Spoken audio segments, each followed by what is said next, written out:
de ces communiqués. Communiqué numéro 014 du gouvernement de la transition. Le gouvernement de la République du Mali a constaté avec étonnement le déploiement sur son territoire d'un contingent de forces spéciales danoises au sein de la force Takuba. Le gouvernement souligne que ce déploiement est intervenu sans son consentement et sans considération du protocole additionnel applicable aux partenaires d'opération européens devant intervenir au Mali dans le cadre de la force Takuba, lequel prévoit la conclusion d'un accord bilatéral entre la République du Mali et les pays partenaires. Par conséquent, sans préjudice des relations d'amitié et de coopération fructueuses entre la République du Mali et le Royaume de Danemark, le gouvernement de la République du Mali invite la partie danoise à retirer immédiatement le dit contingent du territoire de la République du Mali. Le gouvernement, tout en exprimant sa gratitude et ses remerciements à tous ses partenaires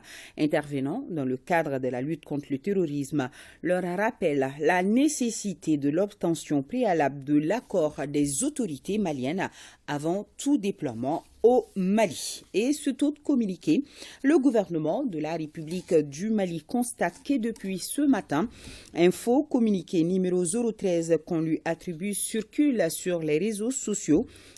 annonçant la fin des relations diplomatiques, militaires et économiques avec la France, la rupture des accords de coopération avec la France, le retrait du Mali de la communauté économique des États de l'Afrique de l'Ouest, CEDEAO, et de l'Union économique et monétaire ouest-africaine, UEMOA. Le communiqué prétend aussi que le Mali proclame le bambara désormais comme langue officielle à la place du français et que le gouvernement du Mali exige le retrait immédiat des troupes militaires françaises du Mali et la fermeture immédiate de l'ambassade de France, des institutions et entreprises françaises au Mali dans un délai de 72 heures. Le gouvernement du Mali tient à apporter un démenti formel à ce communiqué et informe l'opinion nationale et internationale que tous les moyens seront mis en œuvre pour dénicher et traduire les auteurs de ce communiqué devant les juridictions compétentes.